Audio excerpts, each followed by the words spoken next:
یہ آصفی گھر کا دوسرا حصہ ہے، تو چلتے ہیں کہانی کی طرف۔ 2-4 دن بعد باتھ روم میں منہ دھو رہا تھا کہ نلکا بند ہو گیا۔ میں نے ہر نلکا چیک کیا، نہ شاور سے پانی آ رہا تھا نہ ٹپ کے نلکوں سے۔ بیسن کا نلکا بھی بند تھا۔ میں ناچار باہر نکلا اور دوسرے باتھ روم میں منہ دھونے چلا گیا۔ میں نلکا بند کر کے باہر نکل رہا تھا کہ نلکا خود بخود کھل گیا اور تیزی سے پانی گرنے لگا۔ میں بند کرنے مڑا تو نلکا بند تھا۔ میں حیران ہوا کہ معاملہ کیا ہے۔ میں نے امی کو بتایا تو وہ بولے، خدا جانے اس گھر کے نلکوں میں کیا چکر ہے، جنات ہوں گے۔ میری بہن بولی، یہ مذاق کی بات نہیں ہے، مجھے شک ہو رہا ہے کہ گھر میں کچھ ہے۔ صبح میں چائے بنا رہی تھی تو میری بلی ایسے فو فو کر رہی تھی جیسے اس کے سامنے کچھ ہو۔ میری دوسری بہن بتانے لگی، اچھا یہ فضول باتیں مت کرو، اور اپنے ابا کے سامنے تو کچھ کہنا بھی نہیں، وہ تو بات کا بتنگڑ بنا دیں گے۔ امی نے بہن کو گور کر کہا۔ اگلی صبح میں کچن میں چائے لینے گیا تو میں نے دیکھا کہ بلی کچن کے دروازے کے ساتھ کڑی غرا رہی تھی۔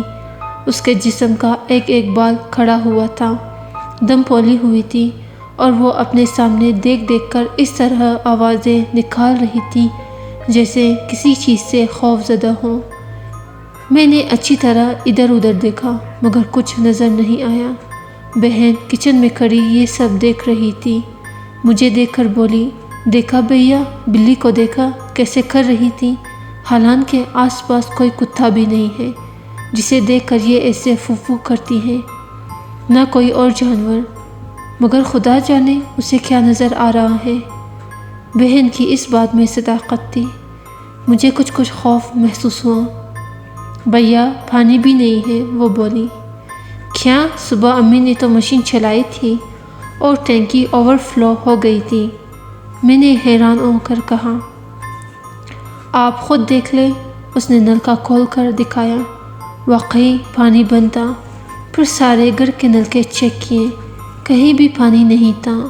میں نے ٹینکی کو چیک کیا، وہ ایسے خالی تھی جیسے اس میں کبھی پانی تھا ہی نہیں۔ میں الجھن کا شکار ہو گیا۔ جا کر موٹر چلائی تو موٹر سے ایک آواز آئی، دھواں نکلا اور موٹر بند ہو گئی۔ لو، ایک اور مصیبت آ گئی۔ کالج کو جو دیر ہو رہی تھی، میں نے چلا کر ٹینک کھولا مگر اس میں پتھر بھرے ہوئے تھے۔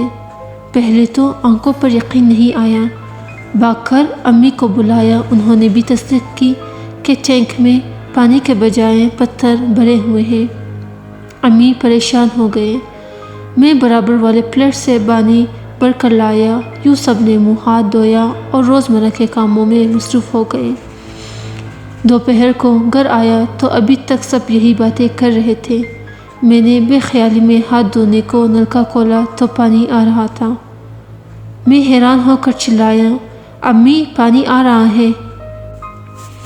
ہاں، ٹینکی میں تو پانی صبح بھرا تھا میں نے، امی بولے، مگر وہ تو خالی تھا، میں نے خود دیکھا تھا۔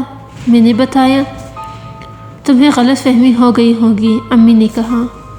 اگر مجھے غلط فہمی ہوئی ہے تو ٹینک میں پتھر بھرے ہونے کا کیا مطلب تھا، میں نے کہا، اور ٹینک کا ڈھکن اٹھایا۔ میرے منہ سے چیخ نکلتے رہ گئی، اس میں پانی بھرا ہوا تھا۔ یہ کیا معاملہ ہے؟ امی پریشان ہو گئی۔ ہمارے ایک ماموں تھے رشتے کے، وہ ایب نارمل تھے، بہت کم بات کرتے تھے، کھانے کو دے دیا تو کھا لیا، نہیں تو نہیں کھایا، کسی نے منہ دھلا دیا تو دھو لیا، ورنہ ہفتوں یوں ہی گھومتے تھے۔ وہ ہماری بڑی مامی کے پاس رہتے تھے۔ بڑی مامی سعودی عرب جانے لگی تو انہیں ہمارے پاس چھوڑ گئے۔ انہیں آئے ہوئے 1-2 روز ہی ہوئے تھے کہ کمرے سے ان کی چیخنے کی آوازیں آنے لگے۔ اس وقت صبح کے 4 بج رہے تھے۔ وہ باتھ روم کے دروازے میں کھڑے تھے۔ جس طرح بلی کسی چیز کو دیکھ کر خوفزدہ ہو جاتی تھی اور اس کا روا کھڑا ہو جاتا تھا، اسی طرح ماموں کے سر کے بال کھڑے ہوئے تھے۔ ان کا رنگ بالکل سفید ہو رہا تھا اور وہ ہاتھ اٹھا اٹھا کر کہہ رہے تھے یہ ہمیں اندر آنے نہیں دے رہا۔ میں آگے بڑھا، امی ابا اور بہنیں سب جمع ہو گئے۔ کون؟ ماموں کون آگے بڑھنے نہیں دے رہا؟ میں نے ہمت کر کے آگے بڑھ کر پوچھا۔ مجھے باتھ روم میں کچھ نظر نہیں آیا۔ یہ اس کے دانت باہر ہے اور سر پر سنک ہے۔ انہوں نے اندھیرے باتھ روم میں اشارہ کیا۔ امی نے اتنی دیر میں آیتوں کا ورد کرنا شروع کر دیا۔ پتہ نہیں ماموں کو کیا نظر آ رہا تھا، پھر وہ اچانک نارمل ہو گئے۔ گیا گیا وہ زرد ہو بولے۔ 3-4 دن سکون سے گزرے۔ میں لان میں بیٹھا تھا، عصر کا وقت تھا کہ اچانک میرے سامنے ایک سانپ کا پن لہرایا۔ میں خوف زدہ ہو کر اٹھنے لگا کہ گھاس میں سے سانپ نکل آیا، مگر سانپ سے زیادہ خوفناک بات یہ تھی کہ سانپ کسی اندھے کے ہاتھ میں تھا اور کوئی اس کی رسی کی طرح میرے چاروں طرف گھما رہا تھا۔ میں حلق سے کوئی آواز بھی نہیں نکال سکا اور بیٹھے بیٹھے پسینے میں نہا گیا۔ اس گھر میں ضرور کوئی بلا ہے، کوئی آسیب، کچھ بھی ہے ضرور۔ ہمیں یہ گھر فوراً چھوڑ دینا چاہیے۔ میں سوچ رہا تھا۔ ابا نے گھر میں داخل ہوتے مجھے گمسم حالت میں دیکھا تو ادھر ہی چلے آئے۔ ابا پر میری جو ہی نظر پڑی میں خوف سے چلایا، ابا سانپ کہاں ہے؟ ابا سمجھے کہ گھاس میں سانپ نظر آ رہا ہے، مگر میں خلا میں دیکھ دیکھ کر اشارے کر رہا تھا۔ ابا کو وہ سانپ نظر نہیں آ رہا تھا، پر سانپ اچانک غائب ہو گیا۔ میں نے خوفزدہ آواز میں کہا، ابا یہ گھر چھوڑ دے، یہاں کچھ ہے۔ خوف سے مجھے بخار چڑھ گیا۔ سب میرے سرہانے جمع ہو گئے۔